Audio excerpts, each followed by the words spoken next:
अगर बात करें दिल्ली इलेक्शंस की, तो इलेक्शन में काफ़ी टाइम हो गया है और बीजेपी सरकार जब तक एमसीडी इलेक्शन नहीं जीत जाती वो कोई भी ऐसा स्टेप नहीं लेगी जिससे इमेज खराब हो। आम आदमी पार्टी की कुछ गलतियां थी, कुछ मेजर गलतियां तो सबको पता है, लेकिन कुछ बातें ऐसी हैं जिन चीज़ों का अगर कोई भी पार्टी, आने वाली पॉलिटिकल पार्टी ध्यान देगी तो ऐसी हालत नहीं होगी जैसी आम आदमी की हुई। क्योंकि वो पार्टी तो अच्छी है लेकिन उसको लपेट के मार दिया। आम आदमी पार्टी या कोई भी पार्टी अगर ये सोच के चल रही है कि कांग्रेस या बीजेपी के बिना हम सर्वाइव कर सकते हैं इंडिया में, तो सबसे पहले आप गलत हो। दूसरी बात कि आपको बहुत ज़्यादा संभल के चलना है, स्टेबल रहना है। केजरीवाल ने अपने आप को समझ लिया पीएम के मुकाबले समझ लो, लेकिन अपनी जड़ें बहुत मजबूती से फैलानी चाहिए थी। जैसे कि अब अगर पंजाब में आम आदमी पार्टी को सरकार अपनी बचानी है, सरकार बचाने का एकमात्र तरीका ये है कि किसी न किसी पार्टी को अपने साथ सपोर्ट में लेके चलो, ठीक है ना। और बीजेपी को आप ले नहीं सकते तो कम से कम कांग्रेस को लो, क्योंकि चाहे कांग्रेस कितनी भी गलत हो, पीछे की बातें ना सोचते हुए आगे सोचना चाहिए।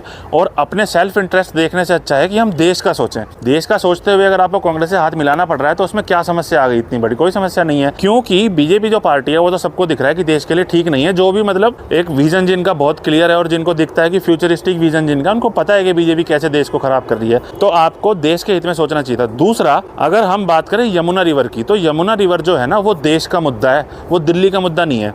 तो इसलिए बीजेपी उसमें जरूर काम करेगी, क्योंकि अगर बीजेपी ने यमुना की सफाई में काम नहीं किया तो पूरे देश में जहाँ भी बीजेपी है ना उसकी पूरी उस कंट्री की इमेज में फर्क पड़ेगा।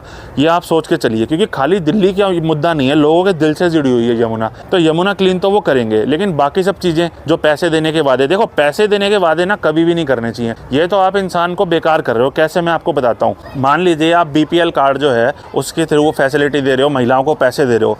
अब एक आदमी जो नशा करता है, सस्ती शराब पीता है, लेबर टाइप आदमी है, वो बाहर सिर्फ इसलिए जाता है कि मैं जाऊंगा तो मेरे एक पौवे का इंतजाम हो जाएगा, मैं दिहाड़ी लगाऊंगा और मेरे पौवे का इंतजाम हो जाएगा। वहीं आप उसको अनाज दे दो घर में, और वहीं आप उसको 2100 रुपये और दे दो, जिसको वो लेडीज से आराम से छीन सकता है। तो उसको, उसका इंतजाम अगर सब कुछ घर पे ही हो जाएगा तो वो तो हराम में आ गया ना। अब वो मेहनत तो करेगा नहीं, तो फिर वो क्रिमिनल बनेगा। जैसे कि ई रिक्शा वाले दिल्ली में दबा के करने लग रहे हैं आज। ई रिक्शा वाले इंसान को इंसान नहीं समझते। ई रिक्शा बैन केवल आम आदमी पार्टी कर सकती थी, अब ई रिक्शा बैन नहीं होगी, आपको मैं लिख के दे रहा हूँ। लेकिन वो इतने खतरनाक बन चुके हैं ना आज लोगों के लिए कि इंसान को इंसान समझना बिल्कुल बंद कर चुके हैं।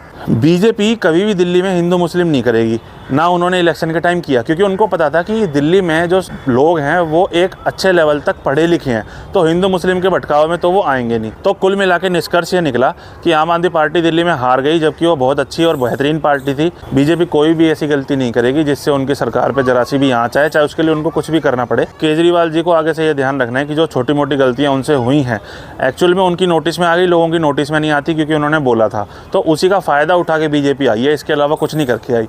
मतलब दूसरे की पैंट उतार के अपनी पैंट बचाई है, जबकि ऐसा कभी